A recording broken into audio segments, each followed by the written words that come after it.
Resulta contradictorio que hoy en día el mundo exija tolerancia y respeto hacia los que son diferentes y piensan, sienten y hacen de manera distinta, mientras intenta hacer callar al Dios de la Biblia y a los cristianos que expresamos lo que nos revela en su palabra y que para nosotros es una verdad absoluta. Este es el amor que nos enseña el mundo, aquel que dicta sus propias normas a conveniencia según las costumbres de la época y los destinatarios de las mismas. Porque en definitiva, esa verdad absoluta choca frontalmente con el relativismo moral que hoy en día se vive, donde la frontera entre lo bueno y lo malo es demasiado difusa y subjetiva. En realidad, aquellos que niegan a Dios asumen, aunque no lo reconozcan, que no puede haber una noción tajante acerca de lo que está bien y lo que está mal, dado que no existe para ellos un referente que lo defina de manera absoluta para todos por igual. Todo depende de la percepción del propio sujeto. Por eso, lo que hace unos años era considerado como algo deplorable en una sociedad que se define como laica o atea, con el paso de los años pasa a ser aceptable e incluso recomendable. De ahí que el cristiano, que ve estas cosas, le venga a la memoria el famoso versículo de Isaías 5:20, que denuncia este relativismo moral para decirnos que hay de los que a lo malo dicen bueno y a lo bueno malo, que hacen de la luz tinieblas y de las tinieblas luz, que ponen lo amargo por dulce y lo dulce por amargo.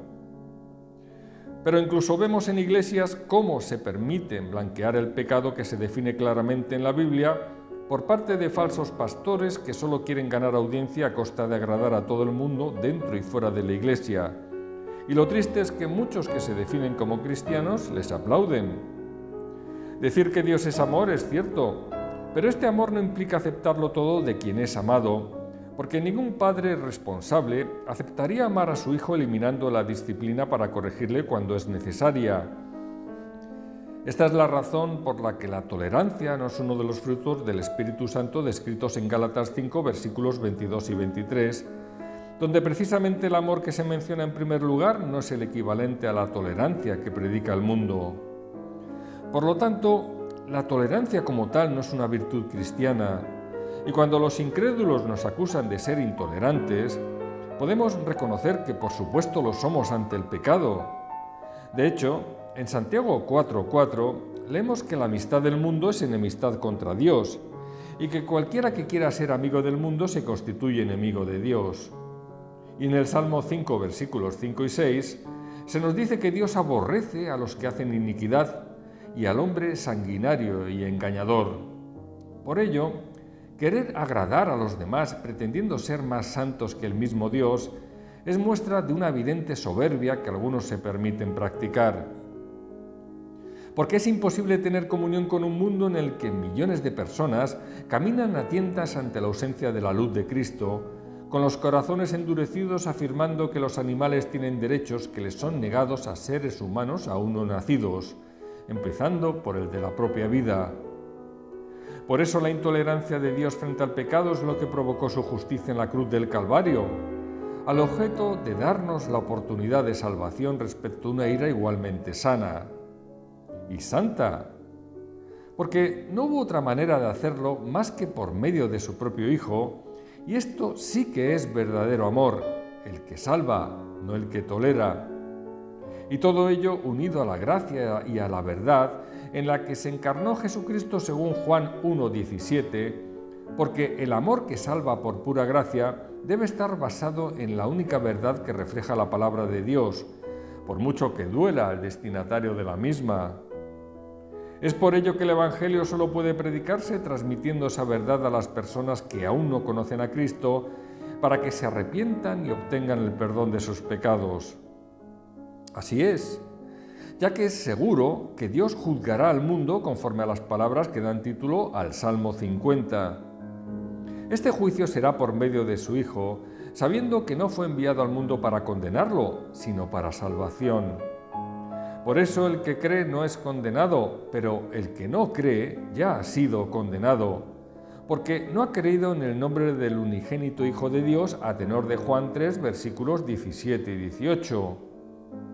Por tal motivo, cada uno de nosotros debe tener la certeza de que es quien dice ser, y un hijo de Dios solo lo es cuando Cristo llena su corazón. Aquí somos advertidos, dado que el juicio llegará tarde o temprano, para que nos examinemos a la luz de la palabra y reconozcamos si verdaderamente hemos nacido de nuevo o, por el contrario, solo seguimos una educación o tradición religiosa que no impedirá nuestra perdición. En este sentido, en los versículos 1 al 6 de este Salmo 50 leemos lo siguiente: El Dios de dioses, Jehová, ha hablado y convocado la tierra, desde el nacimiento del sol hasta donde se pone. De Sión, perfección de hermosura, Dios ha resplandecido. Vendrá nuestro Dios y no callará. Fuego consumirá delante de él y tempestad poderosa le rodeará. Convocará a los cielos de arriba y a la tierra para juzgar a su pueblo. Juntadme mis santos, los que hicieron conmigo pacto con sacrificio, y los cielos declararán su justicia, porque Dios es el juez. El problema del ser humano es que mientras no le alcanza las consecuencias de sus actos, camina despreocupado pensando que a él no le tocarán. Muchos no creen en este juicio de Dios, dado el tiempo transcurrido desde que fueron reveladas estas palabras, pero desconocen lo escrito en 2 de Pedro 3:9, según el cual el Señor no retarda su promesa, sino que es paciente para con nosotros, no queriendo que ninguno perezca, sino que todos procedan al arrepentimiento, porque es horrenda cosa caer en manos del Dios vivo. Sin embargo, los cristianos deseamos ese juicio que vendrá cuando Cristo regrese, al implicar también la redención plena de nuestro cuerpo en el nuevo resucitado, siendo así liberados definitivamente de la carne que nos arrastra continuamente a pecar. Porque este pecado nos duele y estamos cansados de cohabitar con él y con un mundo tan contrario a la voluntad de Dios. Cuando este dolor nos hace gemir clamando por la liberación de nuestro pecado y ante el pecado de los demás, entonces tenemos la certeza de que hemos nacido de nuevo en Cristo, como escribe Pablo en Romanos 8:23 y en 2 de Corintios 5, versículos 2 y 4. Por lo tanto, la indiferencia frente al pecado acredita que aún no somos salvos. Por tal motivo, vivimos con la esperanza revelada en el versículo 6 de este Salmo 50, cuando se nos dice que los cielos declararán su justicia, porque Dios es el juez. Así es. Sabemos que finalmente se hará justicia frente a tanta injusticia cometida por los hombres. Quizá partamos antes de que ocurra, pero es seguro que llegará el día del juicio de Dios para todos, y todas las obras hechas en la oscuridad saldrán a la luz para que cada uno pague por ellas. Los cristianos vivimos con esa esperanza segura, aprendiendo a esperar y descansar en los tiempos de Dios, mientras alimentamos nuestra paciencia por la fe y obra del Espíritu Santo que sigue trabajando en nosotros. Entretanto, el juicio de Dios también se irá manifestando en este mundo, al igual que se hizo con Sodoma y Gomorra. Tras la llegada de Cristo, también sabemos por Juan 5:22 que el Padre a nadie juzga, sino que todo el juicio dio al Hijo.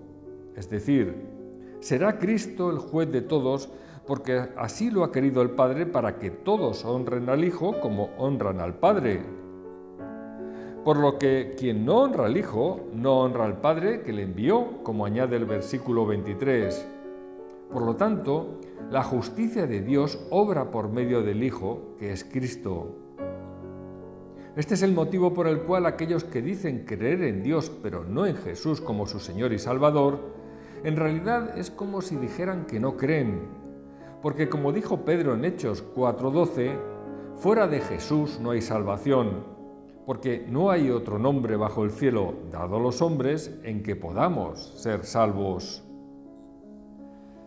Por lo tanto, Dios juzgará a todos, pero empezando por su pueblo, como refleja este Salmo 50, el cual no será condenado gracias al pacto con el sacrificio de Cristo que hicimos con Dios, por el que se declarará nuestra justicia en los cielos, como revelan los versículos 5 y 6.